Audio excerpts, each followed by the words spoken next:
Good evening, everyone, and welcome to our final choreographic interview of the Story Choreography Project. We are so excited that you have joined us for this interview where we'll be talking about you wrapping up your process and that special phase of choreography, experimentation and creation. Thank you for being with us. Please feel free to drop any comments or questions, and we will be sure to answer them. My name is Carolyn Guido Clifford, and I am the Director of Education here at Cincinnati Ballet, and you all have been following my process for the past 6 weeks. I would like to welcome our fantastic interviewee tonight. She is a dance educator and a phenomenal choreographer, Jennifer Golonka.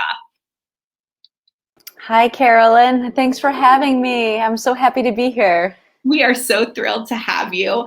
We're just going to dive right in. Jennifer, I'm going to ask you the question I've been asking all of my choreographers. Define the word choreography for me. How do you define choreography? Choreography is a way to tell a tale. It's the sharing of a concept. It's a sharing of the way you feel. I think it's the way you tell a tale. It's the way you share your feelings, the way you can communicate. That's awesome. So tell us a little bit about your journey. How did you get into choreography? Did you start as a dancer? What was your journey to becoming a choreographer? I took my first tap class at age 4.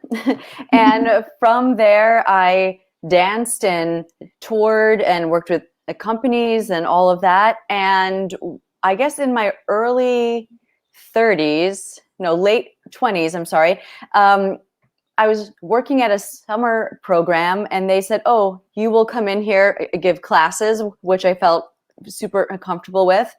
And you'll also have to create a piece. And I was like, oh my gosh, okay. And I got to learn with a great composition teacher who talked me through the process of it. And it stuck. And I really felt like it was a great way to combined all of the things I really loved about dancing, all of the styles, the techniques, so I could create my own language of dancing and choreography. So what are some of those styles and techniques that you trained in, but also what are some that you like to bring in and incorporate? Like I said, I began in a tap class, but I really trained in ballet. And then when I was in my early 20s, I went to the Martha Graham School, and I was there for 4 years, I think. And that really transformed who I became as a dancer, a performer. And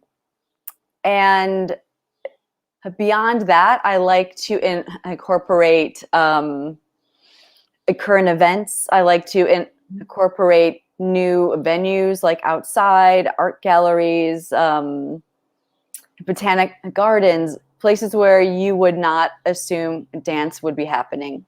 That's awesome. Okay, so I'm going to back up a little bit. For some of our viewers, can you explain the Martha Graham School, the technique, and how it might be different?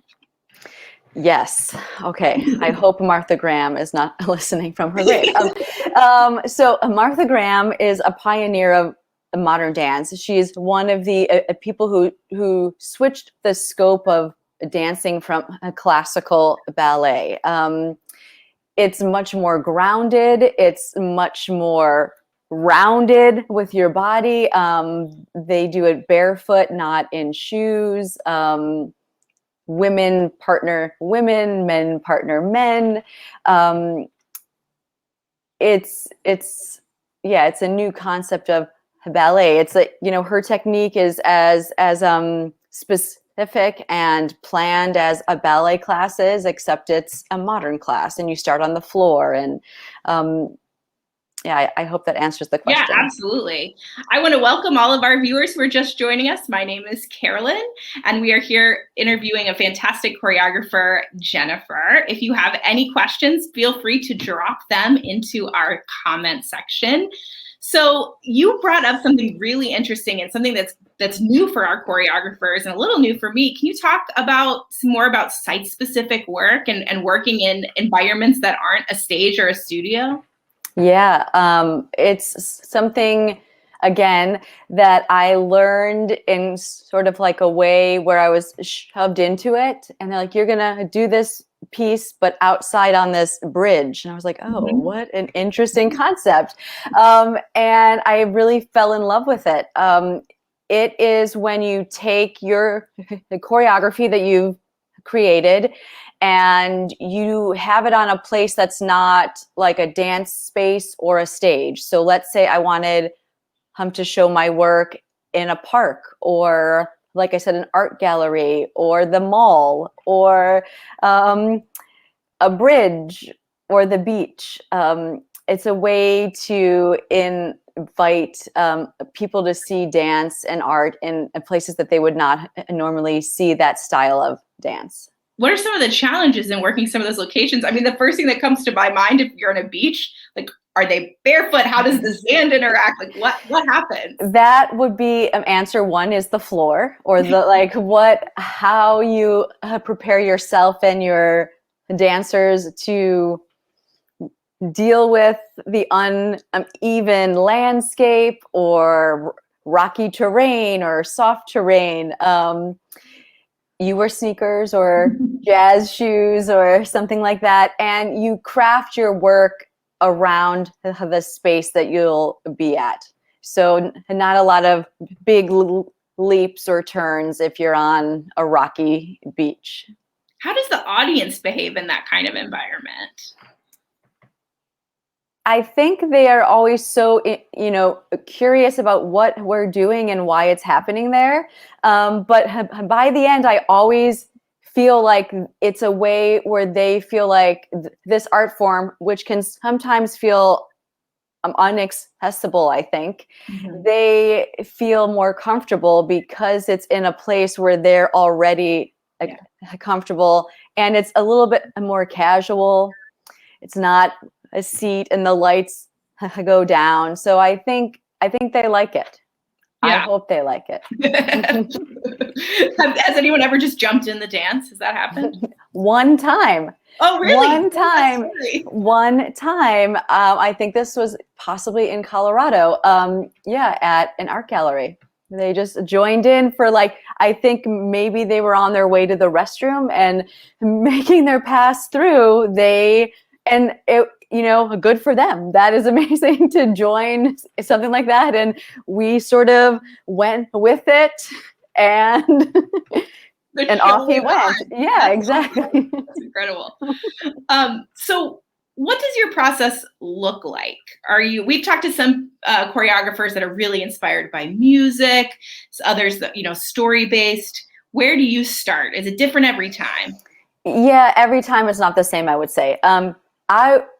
90% of the time I would say it starts from a song I hear, and then I can sort of see it, like within my mind. But that's a small step, of course, to creating a piece.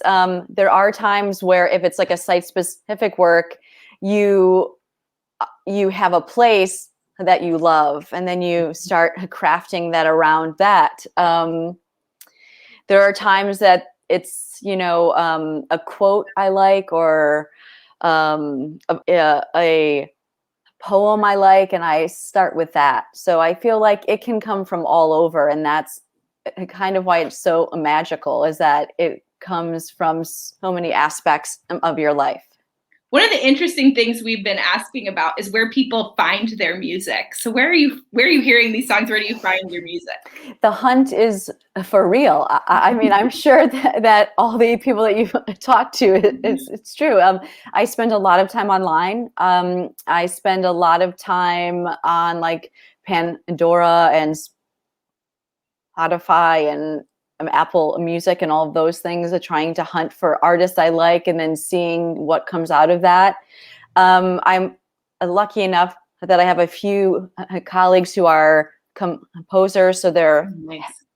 we can work on that. But the hunt is long for looking for music that you really love, while also trying to not always use the same style of music, always trying to change it up a little bit. Right. I want to welcome any new viewers. We are interviewing Jennifer Golonka about the tail end of our story choreography project process.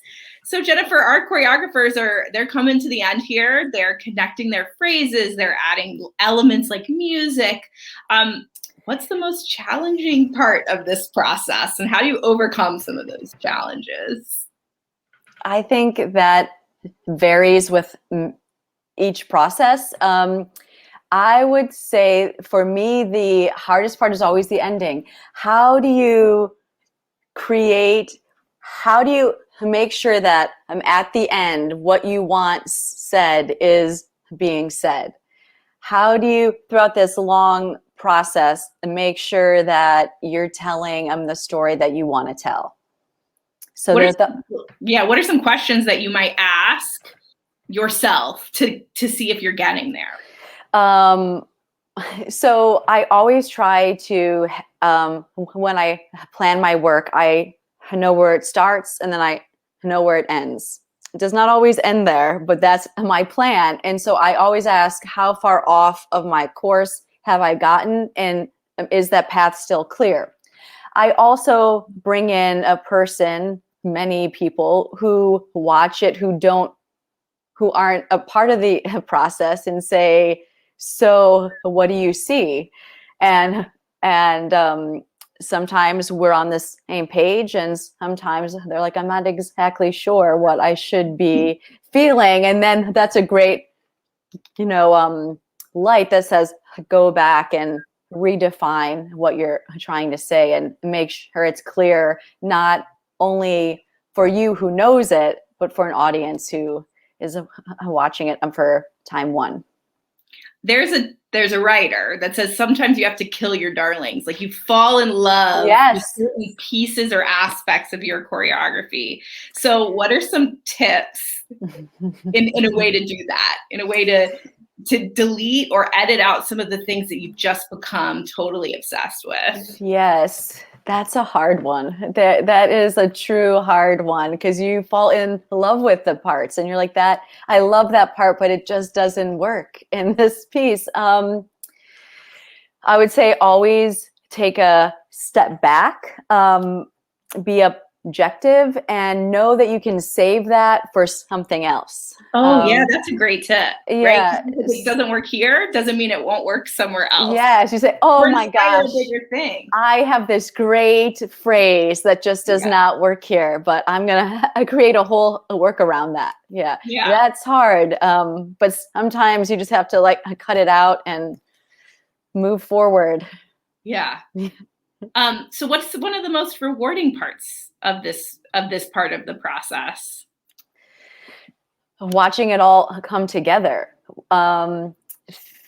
Feeling like you've told you've shared what you've had to share, which I've always think that making art can be so cathartic and helpful. And I always like seeing how my cast, you get to the end and there's this great sigh of yes, we've made it here. There's some relief, there's excitement, and then the process of creating has ended, and now you're working on performance and artistry and all of that. So you brought up your cast. How do you communicate your vision to your dancers? I always, well, not always, I hope to always start with what my goal is, what my plan is, what my thoughts are. And the way that I like to work is I'm sure it's the way a lot of the choreographers that you talk to work, is that I have my plan, I have my phrases, I have all of my thoughts, but I like working in a collaborative way. And so I want the dancers and my cast to be a part of the process. So what are some tips for working with other creatives, other collaborators? You know, sometimes we can get kind of passionate and heated. What are some of your tips?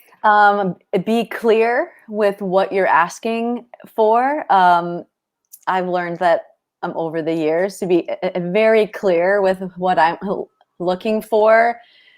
And also they are, so we're great at creating dance. They're great at creating costumes and lighting and sets and props. So they come with so much knowledge, and they want to create a great show as well. So that, like, bringing all of their thoughts and plans onto the table, and realizing that maybe yours are not always the best ones, and to like really take in what they're saying. And yeah.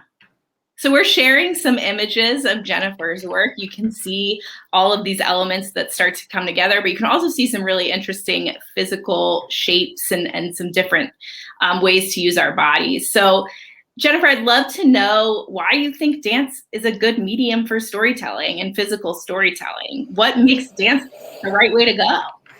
it really makes you feel something. It's sort of like a song. I mean, it is a song, right? So I think it really can convey a emotion. It can help you feel empathy. It can help you, it can help you live in a whole like other world. There's a director, Wes Anderson, who's created a whole bunch of kooky movies, and I just love his films because for those hour or whatever, you are in this world that is truly his, and it's just so beautiful. And I think that our art form is a great escape. It shows it shows how powerful we are out there. It shows how creative we are, how graceful, how strong. It's just a great way to show people. Mm-hmm. How do you push past a block, a creative block, an inspiration block? Walk away. Walk away, take a breath, come back with a way to look at your plan a new way.